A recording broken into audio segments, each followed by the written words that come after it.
এই সরকারের উপদেষ্টাদের অনেকের নির্বাচন করার খায়েশ দেখা গেছে। তারা তাদের বাপকে দিয়ে, ভাইকে দিয়ে অথবা নিজেই নির্বাচনে অংশগ্রহণ করবে। ডক্টর ইউনূস স্যারকে বলছি, বাংলাদেশে এইরকম ইতিহাস আছে নাকি যে উপদেষ্টারা বা অন্তর্বর্তীকালীন সরকারের দায়িত্বশীলরা নিজেরাই নির্বাচনে অংশগ্রহণ করে? এটা কখনো হয়েছে কিনা? একটা বছর ধরে সরকারের কাছে সুযোগ সুবিধা নিয়ে উপদেষ্টা পদে থেকে লুটপাট দুর্নীতি করে নির্বাচনের মাঠ তৈরি করে এখন বলছে নির্বাচনে অংশগ্রহণ করবে। আপনারা আজকে বুঝতে পারছেন তো যে মুরাদনগরে কেন এই বিশৃঙ্খলাগুলো হচ্ছে? উপদেষ্টা আসিফ মাহমুদের নির্বাচন করার খায়েশ হয়েছে। আমরা সরকারকে বলতে চাই যে এই সরকারের উপদেষ্টা হিসেবে থাকা কেউই নির্বাচনে অংশগ্রহণ করতে পারবে না। আমরা প্রতিরোধ করব। আমাদের লড়াইটা এই জন্যই ছিল যে শেখ হাসিনা ক্ষমতায় থেকে নির্বাচন আয়োজন করতে চায়। এইখানে আমাদের লড়াই ছিল। আজকে এই বিপ্লবের পরে এই সরকারের উপদেষ্টাদের মধ্যে কেউ কেউ নির্বাচনে অংশগ্রহণ করবে, ভাইকে দিয়ে নির্বাচন করাবে। আসিফ মাহমুদ একটা কথা বলেছিল, এই সরকার নাকি ৭৮,০০০ মানুষকে নিয়োগ দিয়েছে।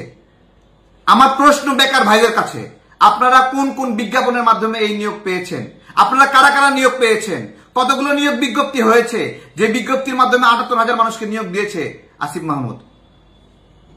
কোটার বিরুদ্ধে লড়াই করে নিজেরাই কোটাময় হয়ে গেছেন, তাই না? হ্যাঁ, কোটায় উপদেষ্টা, কোটায় হলো আবার এমপি নির্বাচন করবেন। কি শুরু করেছেন?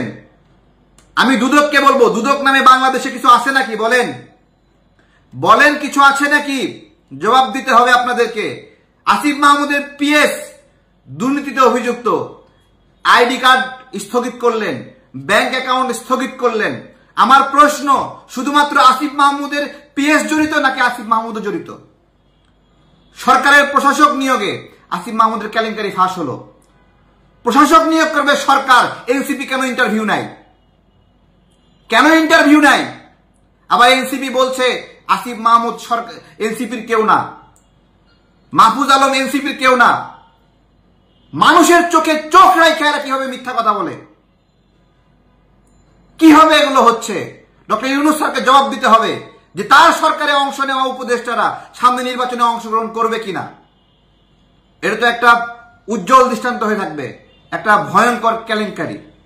আমরা আসিফ মাহমুদকে বলছি, উপরে গাছের ফলও খাইবা, নিচে তলাও খাইবা। এই ধান্দা ধরছো নাকি? তুমি নির্বাচনে অংশগ্রহণ করবা, তাহলে এতদিন ধরে সুযোগ সুবিধা কেন নিলা? এতদিন ধরে বাপকে দিয়ে এলাকায় মাতব্বরি করালা কেন?